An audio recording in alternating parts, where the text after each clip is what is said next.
many years ago, but in 2013, I remember, I met this man by the name of Les Brown. And I'm just so happy that I'm one of the few who have actually spent some time with him, and I've shared some great moments with him. And I remember for the first time telling him about my story. That, you know what, when I was about 6-7 years old, I lost my dad, tragically. That's what happened. My dad was ambushed. Like when we were hearing what Andrew was talking about, my dad was really attacked with all assortments of weapons. And what happened to him? He died. And I thought, my world will never ever be the same again. But years later, my mother was just coming back from work, having worked for us, and there's a car that came through whose driver had been shot through that botched hijacking, and the driver had died because he refused to give his car away, and they shot him. And while he was driving that car in a dead state, that car was uncontrollable. And my mother was walking on the other side of the road, and I remember there's a guy who stays about 2 houses away from home. He was walking on the other side of the road. When the car came down the road, it was driving at a very high speed. And my mom was shouting at this boy.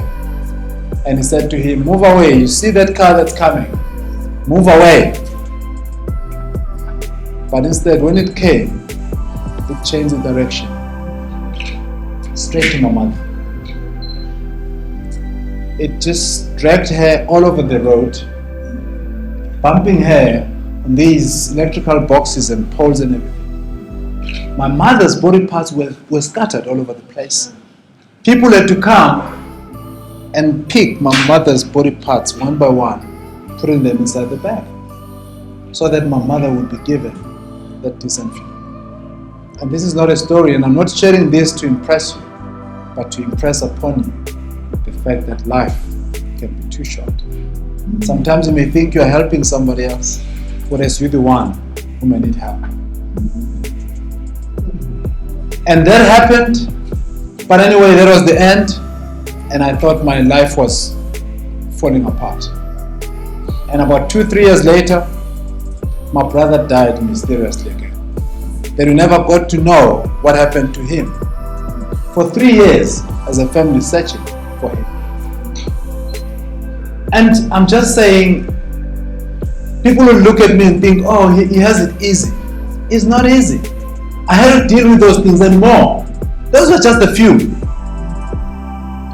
But I shared this with Les Brown. Remember, we're sitting at Michelangelo. We sat there for about 3 hours. Me and him just talking about life. And I shared this with him, and he said to me, "Veli, I hear you. This is very sad." He said, "But I want you to hear this. You know what happened to me? My mother somehow I heard of it. This is the story." He said, "I was born on the floor. But guess what I heard?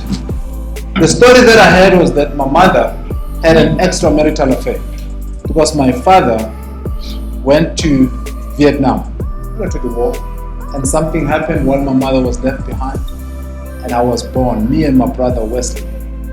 He's Leslie, his twin brother is Wesley. So he said, my brother and I were born, but we were to be hidden. We were not to be seen. So we were given away. And Mrs. Mamie Brown came and adopted us. But my mother, when I asked Mrs. Mamie Brown, did you know my mother? She said no. But she said, one thing that your mother told me was that please don't separate them. They are twins, just keep them. That's what I'm asking of you. And Mrs. Mamie Brown never had babies of her own. So she was just adopting children because she had a love for children. And she said, if someone were to come here now and claim to be my mother or my father, I wouldn't know whether they were true or not. Because I've never seen any of them. And you know what, Veli? What kills me the most is that I don't know who I took after.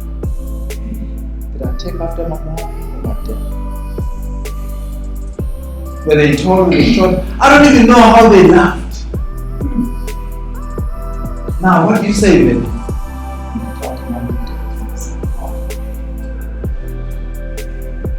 That's when then I woke up. I realized that I thought my situation was better. Actually, it was bad. And that's when I realized that how lucky I was. Because I knew my parents.